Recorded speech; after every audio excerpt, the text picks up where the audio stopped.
नमस्कार, मैं प्रतिमा पांडे। आप देख रहे हैं क्लाउन टाइम्स ब्रेकिंग न्यूज की खास खबर।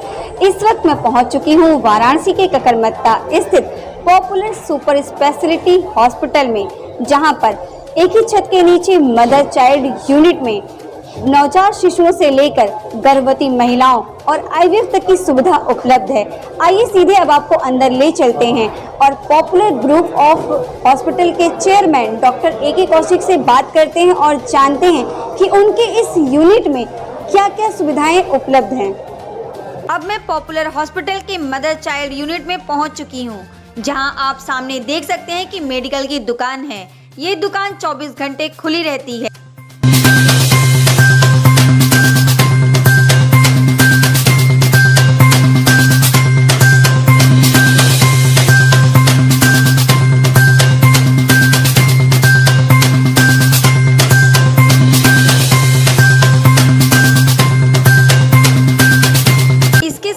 राइट साइड में देख सकते हैं कि यहाँ पर पॉपुलर हॉस्पिटल का अपना खुद का ब्लड बैंक भी है। यदि किसी मरीज को ब्लड की आवश्यकता हो तो वो यहाँ से ले सकता है।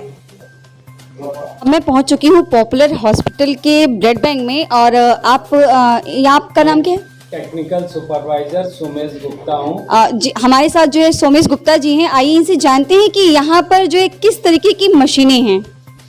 ये हमारा ब्लीडिंग रूम है। यहाँ पे ब्लड निकाला जाता है। ये रिफ्रेशमेंट रूम है। डोनर ब्लड देने के बाद यहाँ पे कुछ खाने पीने की व्यवस्था होती है। वो खा पी के वो इस गेट से बाहर निकल जाता है। ये मेरा मिनी स्टोरेज रूम है। इसमें एक तरफ टेस्टेड ब्लड रखे हुए हैं, ये अनटेस्टेड ब्लड है। ये मेरा टीटीआई रूम है, जहाँ पे हर ब्लड की टेस्टिंग की जाती है, उसके बाद वो टेस्टेड ब्लड में जाते हैं। ये मेरी एलाइजा मशीन है, ये वाशर है और ये मेरी किट फ्रीज है।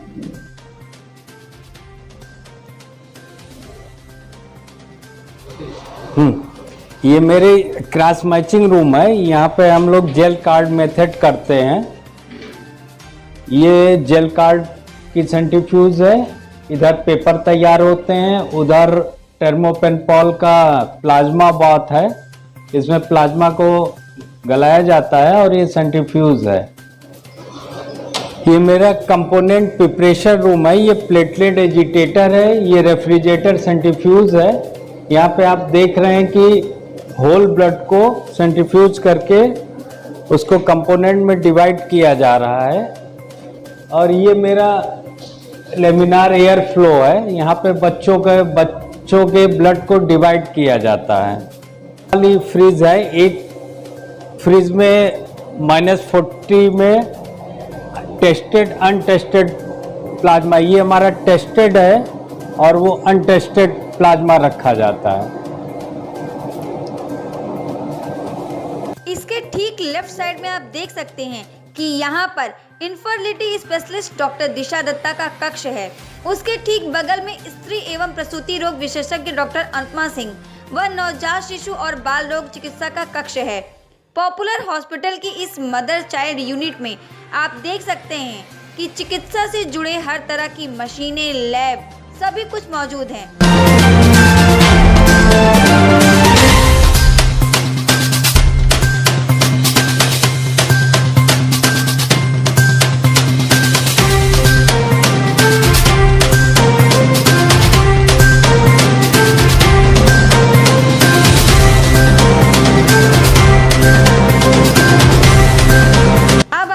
यहाँ की डॉक्टरों की टीम से मिलते हैं और बात करते हैं। पहुँच चुकी हूँ पॉपुलर हॉस्पिटल के NICU और PICU विभाग में। आइए अब आपको सबसे पहले मैं ले चलती हूँ NICU विभाग में। आइए डॉक्टर राकेश से बात करते हैं और जानते हैं कि यहाँ पर जो है किस तरीके की मशीनें हैं और कैसे बच्चों का इलाज होता है। देखिए, हमारे पास यहाँ पे NICU PICU की सुविधा है। हमारे पास यहाँ पे प्री टर्म बेबी जो समय से पहले बच्चे जिनका जन्म हो जाता है, जिनका वजन कम होता है, उन बच्चों को, और जिनमें कुछ प्रकार की जैसे सेप्सिस बोल सकते हैं हम लोग, सेप्टिक शॉक में बेबी कोई आया है, सेप्सिस में बेबी आया है, जिसको कुछ गंभीर समस्याएं हैं, उनको यहाँ पे रखा जाता है। यहाँ पे आप लोग देख पाएंगे कि डबल CPAP है हमारे पास। ये जो इंस्ट्रूमेंट है, इस इक्विपमेंट को हम लोग बबल सीपैप बोलते हैं। इस पे उन बच्चों को रखा जाता है जो कि सांस लेने में समस्याएं उत्पन्न होती है। इनमें कुछ हम उसके श्वास के सपोर्ट के लिए हम लोग ये सीपैप यूज करते हैं। अगर इससे कंट्रोल नहीं होता है तो फिर हमारे पास वेंटिलेटर होता है। मशीन आप देख रहे हैं यहाँ पे, ये वेंटिलेटर है। इस वेंटिलेटर पे बच्चे को पहले इंट्यूबेट किया जाता है, श्वास नली में एक पाइप लगाई जाती है, फिर उसके बाद उससे श्वास दिया जाता है बच्चे को। अगर बच्चा श्वास लेने में पूर्ण रूप से सक्षम नहीं है तो उससे ज़्यादा वर्कलोड ब्रीथिंग के लिए करना पड़ रहा है तब, तो फिर ये है। और साथ में ये मॉनिटर आप देख पाएंगे जिसमें कि हम सारे वाइटल्स को रिकॉर्ड करते हैं, बच्चे के वाइटल्स को मॉनिटर करते हैं। वो ऊपर में आपको हार्ट रेट दिख रहा होगा और उसके नीचे वो जो 100% शो हो रहा है वो आपको सैचुरेशन, ब्लड में ऑक्सीजन की मात्रा कितनी है वो इससे इंडिकेट होता है।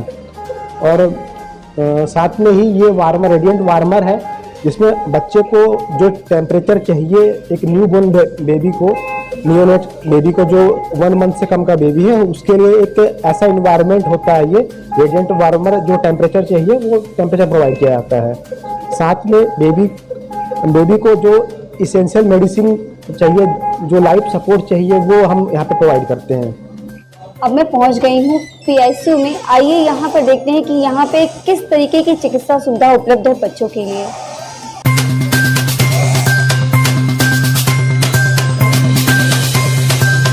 आप देख सकते हैं कि यहाँ पे बच्चों के लिए पूरी टीम मौजूद है।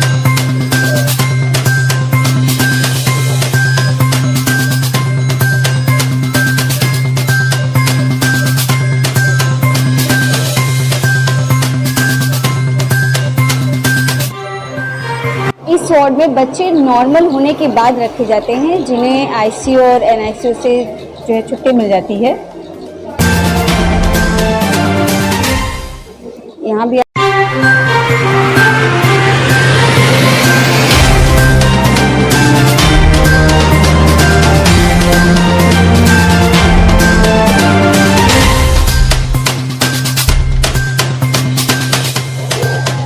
हम पहुंच चुके हैं जनरल वार्ड में।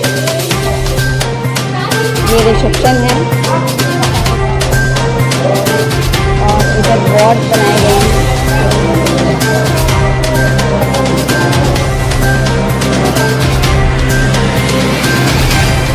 मैं पहुंच चुकी हूँ पॉपुलर हॉस्पिटल के निरामया डायग्नोस्टिक। आइए अब इस आपको अंदर लेके चलते हैं और दिखाते हैं कि यहाँ पे कौन कौन सी मशीनें उपलब्ध हैं।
सबसे पहले हम बात करेंगे पॉपुलर ग्रुप ऑफ हॉस्पिटल के चेयरमैन डॉक्टर AK कौशिक से और जानते हैं कि आपके हॉस्पिटल में मदर चाइल्ड यूनिट में किस किस तरह की सुविधाएं उपलब्ध हैं। मैं doctor Avdhesh Kumar Kaushik, chairman popular group of hospitals, laparoscopic and general surgeon हूँ। लेकिन पॉपुलर हॉस्पिटल एक बहुत बड़ा हॉस्पिटल आज की डेट में पूर्वांचल का अग्रणी अस्पताल है और 250 बेड का ये हॉस्पिटल है। 250 बेड का हॉस्पिटल में हमारा speciality and super speciality blocks divide हुए हैं। उसमें एक ब्लॉक है mother and child care unit. इस यूनिट में एक मेजर यूनिट है जिसमें 140 बेड्स हैं। इस बेड का संचालन हमारे medical superintendent doctor Sunil Kapoor sahab अभी नए ज्वाइन किए हैं, ये संचालन कर रहे हैं पूरा, और साथ में मैं एज ए चेयरमैन काम कर रहा हूँ यहाँ पर। और साथ ही साथ हमारे जो चिकित्सकों का समूह आज यहाँ मौजूद है, मैं पब्लिक तक ये मैसेज को पहुँचाना चाहता हूँ कि ultra modern facilities mother and child care unit में हैं और सारे डॉक्टर फुली इक्विप्ड हैं। इसमें विशेष रूप से 3 विभाग चल रहे हैं हमारे। MCH यूनिट में जो सबसे पहले मैं नाम लेना चाहूँगा डॉक्टर अनुपमा सिंह का, जो गायनिक एंड ऑब्स्टेट्रिक्स को हेड कर रही हैं। और गायनिक एंड ऑब्स्टेट्रिक्स में बहुत सारे मॉडर्न फैसिलिटीज़ हम लोगों ने क्रिएट किया है, विशेष रूप से पेनलेस लेबर का है और साथ ही साथ गो ICU, gynaec and obstetric ICU, जहाँ हम बहुत क्रिटिकल जो पेशेंट्स होते हैं उनका इलाज करते हैं। साथ में इनफर्टिलिटी यूनिट एंड जिसको हम इनफर्टिलिटी एंड IVF इंस्टीट्यूट का नाम देते हैं, उसको हेड कर रही हैं डॉक्टर दिशा चौधरी, और ये इनकी भी अपनी अलग टीम है और ये पूरा फर्टिलिटी डिवीजन को देखती हैं। साथ ही साथ हम बात करेंगे पीडियाट्रिक्स की। पीडियाट्रिक्स में हमारा adult paediatrics and neonatal care है, डॉक्टर प्रभात उसमें सबसे हमारे पॉपुलर और सीनियर डॉक्टर हमारे साथ मौजूद हैं। यूँ तो देखें तो 4 उसमें कंसल्टेंट हैं और साथ में 8 DNB के MBBS करने के बाद जो लोग PG करने आते हैं DNB, ये 8 वैसे डॉक्टर्स हैं, 4 कंसल्टेंट्स हैं। तो ये सारे डॉक्टर्स अभी हमारे पास मौजूद हैं। हम चाहेंगे कि एक बार जनता तक ये मैसेज जाए कि इतनी बड़ी यूनिट हमारी ऑपरेट कर रही है, इसमें इतने डिपार्टमेंटल हेड्स हैं और साथ ही साथ सब लोग अपनी सुविधाएं 24/7 इमरजेंसी बेसिस पर भी दे रहे हैं। और बात करेंगे बाकी सपोर्टिंग यूनिट की, तो सारी सपोर्टिंग यूनिट हमारे साथ है जो पुराने हॉस्पिटल में है और डायग्नोस्टिक के साथ साथ अन्य डिविजन्स भी हैं। आइए अब हम चलते हैं पॉपुलर हॉस्पिटल के CMS डॉक्टर सनील कपूर साहब के साथ, जो आपको विस्तार से सारे चिकित्सकों का परिचय देंगे और डिपार्टमेंट में जो फैसिलिटीज़ हैं, डॉक्टर्स जो चिकित्सा सेवा प्रदान कर रहे हैं, उनके बारे में विस्तार से आपके साथ रूबरू होंगे। धन्यवाद।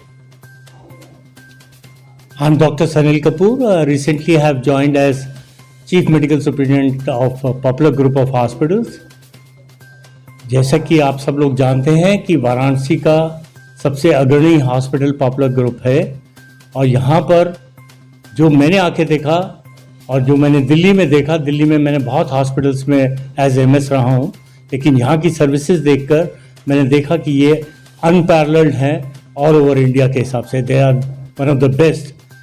यहाँ पर mother and child unit start हुई है, पहले से चल रही है। उसमें हमारा इंफ्रास्ट्रक्चर, हमारी जितने हमारी मशीन्स और हमारी जितनी मैन पावर है, दैट इज़ एक्सीलेंट। हमने अपनी तरफ से हर सीरियस से सीरियस केस को यहाँ पर ले रहे हैं और उनका इलाज कर रहे हैं। हमारी मदर एंड चाइल्ड टीम में सबसे पहले मैं आपको बताऊंगा कि हमारे पास एक NABL लैब है। दिस NABL लैब जो है, this is fully accredited and is run by headed by Dr. Piyush Hari. He is the director, lab director, and यहाँ पर हम वो टेस्ट कर रहे हैं जो कि शायद प्राइवेटली कहीं पर भी नहीं हो रहे हैं। जैसे कि हमारा combi PCR, we are the only one who are dealing with combi PCR over here, done by doctor Piyush Hari, he is the lab director. हमारे यहाँ पर जो 140 बेडेड MCH हॉस्पिटल है, ये मदर एंड चाइल्ड केयर के लिए है, और इसमें हमने मदर्स के लिए हमने एक ICU बना रहे हैं, जिसमें कि हम कोई भी सीरियस केसेस आफ्टर सिजेरियन और कोई भी आफ्टर IVF वो हम वहाँ पर रखेंगे। उसमें हमें वेंटिलेटर वगैरह तक की सुविधा देंगे, मॉनिटर्स रखेंगे, और हमारा स्टाफ पूरा कॉम्पिटेंट है वहाँ पर। दूसरा, हमने वहाँ पर पीडियाट्रिक्स का हमने NICU जो न्यूनेटल इंटेंसिव केयर यूनिट है, PICU जो पीडियाट्रिक इंटेंसिव केयर यूनिट है, well equipped with ventilators and monitors. They are here and they are led by a group and team of able, distinguished doctors. This is headed by Dr. Alok.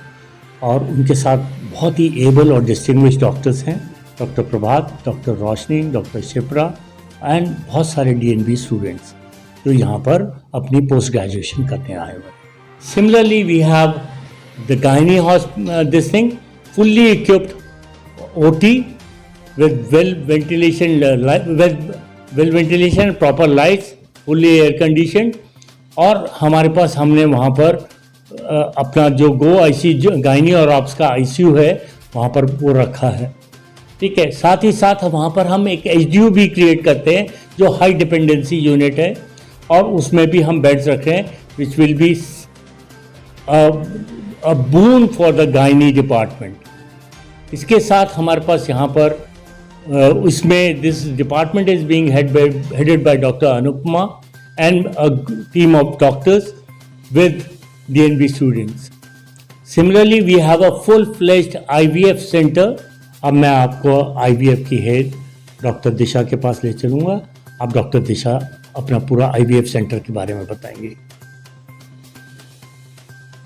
Doctor साहिबा, एक दंपत्ति को IVF की ज़रूरत कब पड़ती है?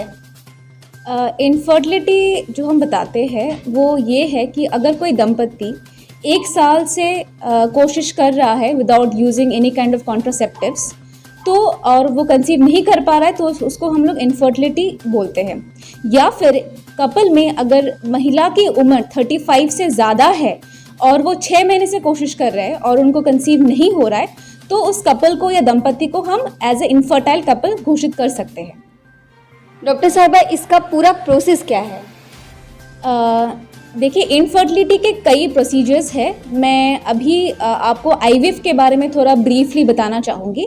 IVF मतलब इन विट्रो फर्टिलाइजेशन, मतलब हम लोग जो फर्टिलाइजेशन का प्रोसेस है जनरली हमारे बॉडी के अंदर होता है वो हम बाहर करते हैं। बाहर जो हमारे पॉपुलर में हमारा लैब है वो स्टेट ऑफ आर्ट है, and lab is very important क्योंकि लैब में हम एग्जैक्टली वही कंडीशन क्रिएट करते हैं जो हमारे बॉडी में है। तो हम लोग एक दंपत्ति से उनका जो एग है एंड स्पर्म है वो दो में लेके उसको इन द लैब फर्टिलाइज करते हैं, और जो हमारा एम्ब्रायो बनता है या भ्रूण बनता है वो डे 3 या डे 5 तक उसको बड़ा करके फिर उसको जो दंपत्ति है उसको महिला के यूट्रस के अंदर डालते हैं। ये पूरा प्रोसेस है IVF का। डॉक्टर साहिबा, इसमें कितना % चांस रहता है कि उन्हें जो है संतान का सुख प्राप्त होगा? देखिए, IVF का जो सक्सेस परसेंटेज है वो अराउंड हमारे पॉपुलर IVF में है 70 to 80%, and through out the world आप देखेंगे तो IVF का सक्सेस परसेंटेज हमेशा 60 to 70% ही है। डॉक्टर साहिबा, सेरोगेसी क्या होती है और इसमें IVF किस हद तक मदद कर सकता है? देखिए, सेरोगेसी जो प्रोसेस है वो IVF के द्वारा ही हो सकता है। सेरोगेसी का मतलब ये है कि हम जो फर्टिलाइजेशन प्रोसेस है वो बाहर करेंगे और जो सेरोगेट मदर है उनके यूट्रस में वो जो एम्ब्रायो है वो डालेंगे। अब as of now according to new ART bill जो आया है, इंडियन गवर्नमेंट ने पास किया है, उसमें commercial surrogacy has been band. तो जो एग्जैक्ट नॉर्म्स है या प्रोटोकॉल्स है वो गवर्नमेंट ने हमें एग्जैक्टली बताए नहीं है। तो as of now surrogacy is not being allowed anywhere because we do not know how to proceed for surrogacy। उसको कैसे proceed करें, कैसे करें, surrogate mothers हमें कहाँ से मिलेंगे, क्या होगा, वो प्रोसेस अभी तक गवर्नमेंट ने क्लियर कट गाइडलाइंस या क्लियर कट लॉज पुट नहीं करे हैं। तो जब वो आ जाएगी तब वो हम लोग उसके बारे में और आपको बता सकते हैं, and we can further go forward on this process. आइए बात करते हैं डॉक्टर अनुपमा सिंह से और जानते हैं कि एक गर्भवती महिला को किन किन बातों का ध्यान रखना चाहिए, कब उन्हें डॉक्टर से मिलना चाहिए और उनकी क्या डाइट होनी चाहिए। नमस्कार, मैं doctor Anupama Singh, consultant gynaecologist and obstetrician at popular hospital Varanasi में कार्यरत हूँ। आज मैं आप लोगों को गर्भवती महिला को किन किन चीज़ों का ध्यान रखना चाहिए इसके बारे में थोड़ा सा ब्रीफ करना चाहती हूँ। जैसे ही हम प्रेगनेंसी कंफर्म करते हैं, मतलब प्रेगनेंसी इनफैक्ट कंफर्म करने से पहले भी हमें कोई भी प्रेगनेंसी अगर प्लान करके करें तो वो ज़्यादा अच्छा रहता है, क्योंकि प्रेगनेंसी के पहले अगर हम 3 मंथ्स फॉलिक एसिड एंड जो भी प्री कंसेप्शन केयर होता है, जो भी टेस्ट कुछ होते हैं कि अगर हम एक अल्ट्रासाउंड करा के देख लें कि कोई फाइब्रॉइड तो नहीं है, कुछ और कॉम्प्लिकेशंस तो नहीं है, शुगर थायराइड जैसी बेसिक टेस्ट करा लें। अगर कुछ भी ऐसी प्रॉब्लम निकलती है तो उसको हम लोग ठीक करें और फिर प्रेगनेंसी प्लान करें तो वो ज़्यादा बेहतर रहता है। अब जब गर्भावस्था आ गई है तो गर्भावस्था में हमें ध्यान देना है कि शुरू के 3 मंथ्स फॉलिक एसिड का लेना बहुत ही अनिवार्य होता है। और ये 3 मंथ्स में पेशेंट्स को, गर्भवती जो महिला होती हैं उनको उल्टी मिचली ऐसी शिकायत रहती है और उनको कोई भी खाना ऐसे दिन भर जीभ में तीता तीता सा फील होना, ये सब सिम्टम्स भी आते हैं। और पेशेंट्स को ऐसे में तुरंत डॉक्टर के पास जाना चाहिए और इसका इलाज है, और ताकि जो नॉर्मल डाइट है पेशेंट को इस समय भी नॉर्मल डाइट पूरी अच्छी तरीके से लेना चाहिए। बहुत सारी गर्भवती महिलाओं को ये सारे सिम्टम्स होते हैं लेकिन वो डॉक्टर्स के पास नहीं जाते हैं और वो डाइट नहीं लेते। वो सोचते हैं कि नहीं, हम खाना नहीं खा रहे हैं और हमारी ये सिम्टम्स उससे रिलीफ हो रहे हैं तो वो ज़्यादा अच्छा है, लेकिन ऐसा नहीं है। आप डॉक्टर के सलाह लें, वो ट्रीटमेंट बताएंगे और आप नॉर्मल जो भी रूटीन खाना है वो खाना है। तो अब बात होगी कि क्या अच्छा रहता है, किस प्रकार का खाना खाना चाहिए। तो उनको खाने में आयरन रिच फूड जैसे केले, अंकुरित चना और चुकंदर, अनार का जूस, ये सब ज़्यादा खाना है। प्रोटीन रिच डाइट भी होनी चाहिए। प्रोटीन में अगर जो मांसाहारी हैं अंडा खा सकते हैं, मीट मछली अंडा ये सब भी खाना है। और जो शुद्ध शाकाहारी हैं तो उनको पनीर की सब्जी, दाल, विभिन्न प्रकार के जो दाल होते हैं जितना ज़्यादा से ज़्यादा ग्रहण करें उतने ज़्यादा अच्छा है। साथ में प्रोटीन की सप्लीमेंट्स भी लेना ज़्यादा ज़रूरी है। और फिर प्रेगनेंसी में एटलीस्ट कितना भी आप दूर दराज के एरिया में रहते हैं, कम से कम मिनिमम 4 से 5 विजिट तो दिखाना ही चाहिए। सबसे पहले जैसे ही प्रेगनेंसी कंफर्म होती एक बार डॉक्टर से मिलना चाहिए। बहुत सारे लोग वेट करते हैं कि 3 महीने का बच्चा हो जाए तब हम डॉक्टर से मिलें, लेकिन ऐसा नहीं है। आप जैसे ही प्रेगनेंसी कंफर्म करते हैं यूरिन प्रेगनेंसी टेस्ट से तो आप तुरंत डॉक्टर के पास मिलिए। या महीना भी चढ़ता है तो आप तुरंत डॉक्टर के सलाह लें। इससे ये फ़ायदा होता है कि हम लोग एक अल्ट्रासाउंड और बाकी चीज़ें देख लेते हैं जो शुरू के प्रेगनेंसी में बहुत ज़्यादा ज़रूरी होता है, क्योंकि शुरू के 3 माह में बच्चे का पूरी ऑर्गन डेवलप हो रही होती है। तो इस समय हम अगर डॉक्टर के पास जाते हैं, उनकी सलाह लेते हैं तो वो बेस्ट टाइम होता है और सारी चीज़ें पता लगाने के। कई बार प्रेगनेंसी जो होती है बच्चेदानी में ना होकर नली में जाके प्रेगनेंसी हो जाती है, तो उसकी भी हम टाइमली पता लगा लें कि अगर प्रेगनेंसी जो है बच्चेदानी में ना होकर नली में या अंडाशय में कहीं और हो रही है और टाइमली ये पता चल जाए तो उसके लिए ऑपरेशन की भी ज़रूरत नहीं होती। हम लोग उसको इंजेक्शन के माध्यम से अर्ली स्टेज में हम लोग उसको ट्रीट कर सकते हैं। और अगर यही चीज़ लेट से पता होती है, जब नली फट जाती है तब हमारे पास पेशेंट आते हैं, तो एक सीरियस इमरजेंसी कंडीशन बन जाता है और हमें तुरंत पेशेंट को स्टेबलाइज करने के लिए कई बार ऑपरेशन की भी सहायता लेनी पड़ती है। तो इसीलिए सबसे पहले जैसे ही प्रेगनेंसी कंफर्म करें या महीना चढ़े तुरंत आप डॉक्टर की सलाह लें। फिर कम से कम 1 माह के उपरांत आप डॉक्टर के पास ज़रूर जाएं ताकि आपकी बीपी की मेजरमेंट हो और बाकी टेस्ट जो होती बेसिक टेस्ट होती हैं कि खून कितना है, शुगर, थायराइड, ये सारी जांचें हो जाएं और आपके बच्चे का जो ग्रोथ होना चाहिए उस हिसाब से ग्रोथ हो रहा है या नहीं हो रहा है उसकी भी जांच हो जाए। आइए बात करते हैं नवजात शिशु और बाल रोग विशेषज्ञ डॉक्टर प्रभात से और जानते हैं कि समय से पहले होने वाले बच्चों की देखभाल कैसे करते हैं। नमस्कार, मैं doctor Prabhat Kumar, child specialist and neonatologist, intensivist, popular hospital आपका स्वागत करता हूं। यहाँ पे पॉपुलर हॉस्पिटल एक टर्शियरी हॉस्पिटल है। टर्शियरी केयर हॉस्पिटल में इंटेंसिव केयर का बहुत बड़ा रोल होता है। तो हमारे पास neonatal intensive care and paediatric intensive care दोनों है। हम अगर बात करें नवजात जो समय से पहले हो गए हैं उनके लिए, तो चूंकि हमारे पास IVF सेंटर है और ये टर्शियरी केयर सेंटर है, तो यहाँ पे हमारे पास ऐसे बच्चों का जन्म होता है, कई बार दुर्भाग्यवश उनको समय से पहले किसी न किसी परिस्थिति में समय से पहले डिलीवरी करानी पड़ती है। वैसे बच्चे काफ़ी डेलिकेट होते हैं। जो समय से जितना पहले हुआ, जितना वजन कम है उतना ज़्यादा डेलिकेट है, उसे उतना ज़्यादा असिस्टेंस की ज़रूरत पड़ती है। अगर सीधे शब्दों में बोलें तो बच्चा जितना समय पहले हुआ उसको उतने दिन तक पूरी जैसे गर्भावस्था में था वैसे केयर बाहर से प्रोवाइड करना पड़ेगा। जो बच्चा समय से पहले हुआ है उसका अगर अंग अच्छे से विकसित नहीं हो पाते हैं, क्योंकि अंगों का विकास अंतिम 3 महीने में होता है। तो अगर 1 महीना पहले है तो 1 महीना का विकास उसका कम हुआ। ऐसे कंडीशंस में इंटेंसिव केयर में जैसे उनका फेफड़े का विकास अच्छे से नहीं हुआ तो उनको फेफड़े के अंदर एक खास तरह की दवा सर्फेक्टेंट डालनी पड़ती है, जिससे उनका फेफड़े का विकास प्रॉपर हो सके, रैपिड हो सके, जो गर्भावस्था के दौरान नहीं हो सका था। बच्चे को नॉर्मल टेम्परेचर पे नहीं रख सकते, उनको जैसे गर्भावस्था में एकदम गर्म अवस्था में रहते हैं वैसे रखना पड़ता है, तो उसके लिए इंक्यूबेटर या वार्मर की ज़रूरत पड़ती है। जो बच्चे पूरे डेवलप नहीं हुए हैं उनको अलग से ऑक्सीजन की सपोर्ट या सीपैप या वेंटिलेटर जो हाईएस्ट टेक्नोलॉजी होती है उसकी ज़रूरत पड़ती है। सिर्फ टेक्नोलॉजी किसी चीज़ का रिप्लेसमेंट नहीं हो सकता, तो technology with appropriate man power, appropriate knowledge and experience, ये इंपॉर्टेंट है। आपके पास अगर सारी टेक्नोलॉजी है और उसको हैंडल करने के लिए क्वालिटी टीम नहीं है तो काम नहीं हो पाएगा। पॉपुलर हॉस्पिटल में क्वालिटी टीम है। हमारे पास 4 पीडियाट्रिक कंसल्टेंट हैं, 1 पीडियाट्रिक सर्जन है एंड 8 DNBs हैं। 8 DNBs पीडियाट्रिक्स में and 4 DNBs in family medicine in each batch, तो 8 पीडियाट्रिक फैमिली मेडिसिन DNB हैं। इस तरह से हमारे पास 24 आवर जो MBBS डॉक्टर्स जो पीडियाट्रिक्स में PG कर रहे हैं वो ऑन ड्यूटी रहते हैं 24 आवर्स।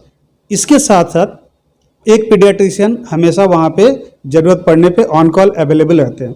इस तरह से हम बच्चों को वैसी सुविधाएं दे सकते हैं जो कि किसी भी बड़े मेट्रो शहर में, मेट्रो सिटीज़ में उनको मिलती है।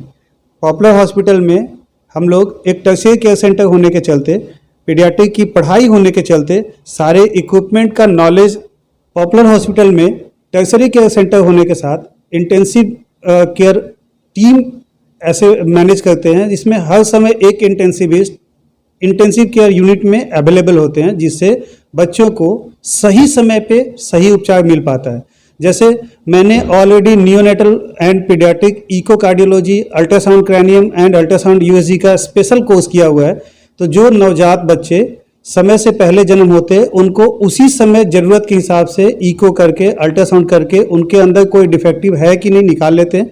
अगर डिफेक्टिव है तो treatment at the same time, even at the time of admission हम लोग निकाल लेते हैं। तो साहब ये तो आपने जो है छोटे बच्चों की बात बताई है, अभी हम आपसे जानना चाहेंगे कि अगर बड़े बच्चे सीरियस हो जाते हैं तो उनके लिए क्या फैसिलिटी है पॉपुलर में?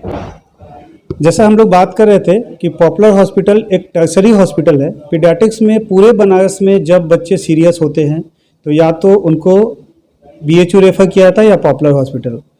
इवन BHU से कई बार पेशेंट जब सीरियस होते हैं वहाँ पे बेड नहीं मिलता, हमारे पास आते हैं और इलाज होकर स्वस्थ होकर जाते हैं। तो हम ये बात करना चाहें कि ऐसा क्या है जो हम इतने सीरियस बच्चों का इलाज कर पाते हैं। बेसिकली जैसे हम लोग NICU के लिए बात कर रहे थे कि हमें इक्विपमेंट चाहिए, सपोर्ट चाहिए और वो टीम चाहिए, तो हमारे पास जैसे NICU में वैसे PICU में है। सब स्टेट ऑफ आर्ट नए वेंटिलेटर्स हैं, मॉनिटर्स हैं और हमारे पास 6 bedded PICU and 8 bedded HDU है। इस PICU में हर वो सीरियस बच्चा जिनको सांस लेने में तकलीफ हो रही हो, सांस अच्छे से नहीं ले पा रहे हो, वेंटिलेटर की ज़रूरत हो, हार्ट फेलियर के मरीज हो, ऐसा बच्चा जिसको दौरा झटका आ रहा है, संभल नहीं रहा है, सीरियस डेंगू के मरीज जिनके सांस तकलीफ बहुत ज़्यादा है, छाती में पेट में पानी भरा हुआ है, उनका पल्मोनरी एडिमा हो रहा है, ऐसे बच्चे जिनकी एक्टिव ब्लीडिंग हो रही है, कंट्रोल नहीं आ रहा है, उन सारे बच्चों का इलाज हमारे पास पॉसिबल है। उनके इलाज के लिए सारी सुविधाएं उपलब्ध हैं। डॉक्टर साहब अभी एक खास तरह का मिस्ट्री फीवर चला है जो कि काफी खतरनाक है, इनसे बच्चों को कैसे बचाया जाए? आपने बहुत ही relevant and to the point question पूछा है कि मिस्ट्री फीवर में क्या है। एक्चुअली मिस्ट्री हम लोग उसको बोलते हैं जो सॉल्व नहीं हो पाए, तो ये मिस्ट्री फीवर इसलिए बोला जा रहा है कि अभी कई तरह की बुखार एक ही लक्षण लेकर आते हैं। शुरुआती लक्षण 3-4 दिन तक सबका एक जैसा होता है, तेज बुखार होना, सर दर्द, बदन दर्द, आंखें लाल होना, सर्दी खांसी होना, शरीर में दाने चकते होना या पैर हाथ में बहुत तेज दर्द होना, ये कई बीमारियों का लक्षण है, जिसमें से dengue, chikungunya, Leptospira, scrub typhus और इन्फ्लुएंजा जैसे बीमारियां कॉमन हैं। मिस्ट्री फीवर इसलिए बोला जा रहा है कि सब लोगों को पता है कि अभी डेंगू का सीजन है तो सबने डेंगू का टेस्ट कराया, डेंगू निगेटिव मतलब मिस्ट्री फीवर, पर ऐसा नहीं है। पॉपुलर हॉस्पिटल में हम इन सभी बीमारियों का टेस्ट करते हैं और जो बीमारी आता है उसके हिसाब से हम लोग उसका ट्रीटमेंट करते हैं। और ये चीज़ हमारे पास अवेलेबल है, तो on the day of admission हम लोग टेस्ट ले लेते हैं। उस दिन शाम तक या अगले दिन तक हमारे पास रिपोर्ट आ जाते हैं और ये पता चल जाता है कि ये मिस्ट्री सॉल्व हो गया। ये क्या मिस्ट्री था, कौन सा बीमारी था, डेंगू था, चिकनगुनिया था, लेप्टोस्पायरा था, स्क्रब टाइफस था या अदर वायरल इलनेस था। इससे बचने के लिए जो मोस्टली डेंगू चिकनगुनिया है ये मच्छर से होते हैं, तो हमें बच्चों को मच्छर काटने से बचाना है। फुल स्लीव के कपड़े पहनाने हैं, शूज और सॉक्स के साथ बाहर भेजना है। मॉस्किटो रिपेलेंट यूज़ करना है, लाइक आप रोल ऑन यूज़ कर सकते हैं या इवन अब मॉस्किटो स्प्रे आ गया है जो बच्चों के कपड़े पे लगा सकते हैं। अभी मैं दरख्वास्त करूंगा स्कूल के टीचर से कि अपने स्कूल में हाफ स्लीव के कपड़े न अलाउ करें। बच्चों को बोलें कि बच्चे फुल स्लीव के कपड़े पहन कर आएँ, जूते मोजे पहन कर आएँ। और ये मच्छर दिन में काटता है, इसलिए मच्छरदानी लगाने से इससे नहीं बचा जा सकता है। आपको दिन में मच्छर से बचना है। आसपास का एरिया में जल जमाव न होने दें। वाराणसी का नगर निगम बहुत अच्छा से काम कर रहा है, उस पर हम लोगों को सहयोग करने की जरूरत है। अपने अगल बगल में पानी का जल जमाव नहीं होने देंगे। जल जमाव होने से वहाँ पे लार्वा फैलेगा, मच्छर फैलेगा। इसके साथ साथ पहले 2-3 दिन बहुत तेज बुखार आता है, पैनिक नहीं होना है। बुखार का पैरासीटामोल लेना है, आइबुप्रोफेन, मेफेनामिक एसिड जैसी दवाएं नहीं लेनी है, क्योंकि ये प्लेटलेट को कम कर सकते हैं। बुखार बहुत फास्ट कम करेंगे, लेकिन उससे फास्ट ये प्लेटलेट कम कर सकते हैं।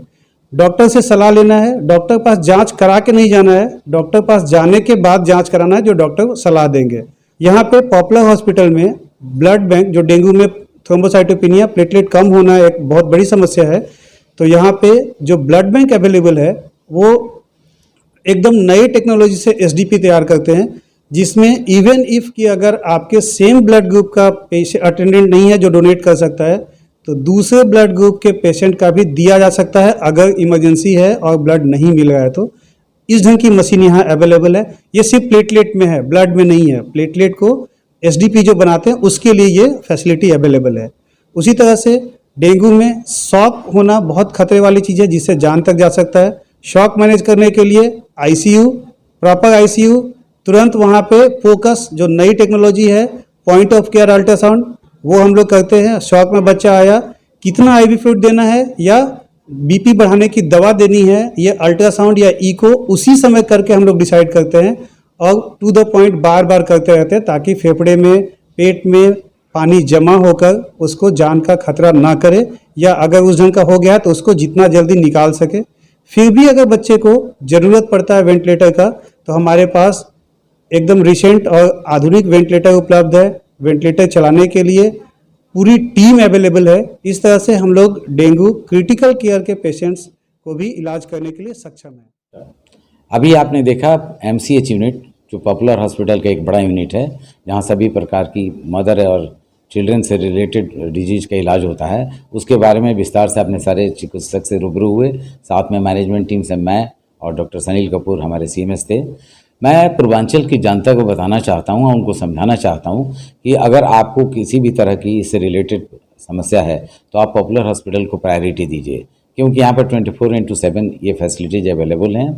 साथ ही साथ एक छत के नीचे अगर आप फर्टिलिटी के लिए आते हैं, इनफर्टिलिटी का इलाज कराते हैं, तो डॉक्टर दिशा चौधरी फर्टिलिटी का इलाज करेंगी। उसके बाद डिलीवरी का जब टाइम आता है तो साथ में डॉक्टर अनुपमा हैं, जो पेनलेस डिलीवरी, जिसमें दर्द रहित प्रसव बोलते हैं, उसका इलाज आप करती हैं। और अगर पेशेंट किसी भी हालत में क्रिटिकल है तो उसका इलाज हम गो आईसीयू में, माने गैनिक एंड ऑब्स्टेट्रिक आईसीयू में रख कर के इलाज करते हैं। और उसके बाद जब डिलीवरी का टाइम हो जाता है और डिलीवरी हो जाता है बच्चों का, और कोई भी क्रिटिकलिटी आती है, किसी तरह के नॉर्मल डिलीवरी में भी अगर कोई दिक्कत नहीं है, तो फुल टाइम पीडियाट्रिशियंस की टीम है जो डॉक्टर प्रभात की लीडरशिप में सारे बच्चों की सुरक्षा के लिए हमेशा तैनात रहते हैं। धन्यवाद। पॉपुलर हॉस्पिटल के इस मदर चाइल्ड यूनिट में आप सभी को बच्चों से लेकर एक गर्भवती महिला और आईवीएफ जैसी सारी सुविधाएं एक ही छत के नीचे मिलती हैं। क्लाउन टाइम्स की खबरों को यूट्यूब चैनल पर आगे भी देखने के लिए चैनल को लाइक करें, सब्सक्राइब करें, बेल आइकन को प्रेस जरूर करें। क्लाउन टाइम्स की खबरों को फेसबुक पेज पर देखने के लिए पेज को लाइक जरूर करें।